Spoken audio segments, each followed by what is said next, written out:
Well, we're back again this week to take a look at the Heidelberg Catechism once again. And this week we'll be looking at Lord's Day 2, which is the start of the first main section of the Catechism, that dealing with our sin and misery. Last week we had looked at the Lord's Day 1, which is the introductory Lord's Day, the introductory questions and answers. They kind of set the stage for this three-part understanding of the Christian faith. In order to understand the comfort of belonging to Jesus, we have to understand our sin, we have to understand God's work of salvation, we have to understand service, what it means to live a thankful life in response to what God has done. I'm going to begin today by reading from Heidelberg Catechism, Lord's Day 2. Lord's Day 2, question and answer 3. How do you come to your misery? The law of God tells me. What does God's law require of us? Christ teaches us this in summary in Matthew 22. Love the Lord your God with all your heart, and with all your soul, and with all your mind, and with all your strength. This is the first and greatest commandment. And the second is like it. Love your neighbor as yourself. All the law and the prophets hang on these two commandments. Can you live up to all this perfectly? Question and answer 5 asks. And the answer is no. I have a natural tendency to hate God and my neighbor. Well, we read last week in the Catechism about the comfort of belonging to Jesus Christ, the comfort that comes from realizing that we don't chart our own way.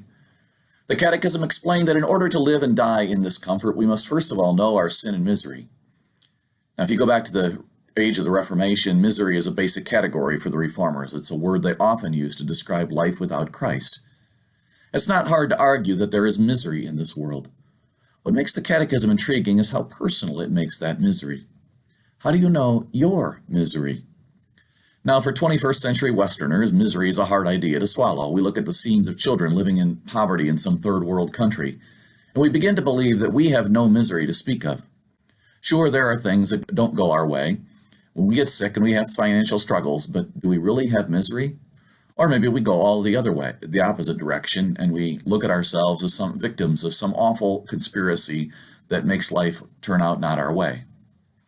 But if we want to hear the Catechism authors out, we turn to God's law as they suggest. And interestingly, if we notice, they haven't talked about knowing our sin. We'll get to sin shortly, but knowledge of sin often comes through knowledge of our misery.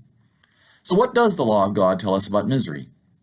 Again, the Catechism authors don't lead us where we'd expect. They don't take us to the 10 Commandments. That will come later when we talk about gratitude. The law has one more than one use, after all. It can teach us our failings, or it can offer us a positive example for how to live.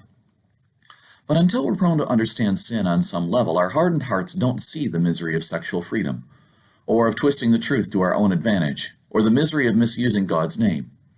And so the Catechism authors lead us somewhere more basic, to Christ's summary of the law in Matthew 22. The law that Christ lays out for us is a law of love. The law draws human beings together with each other and with God.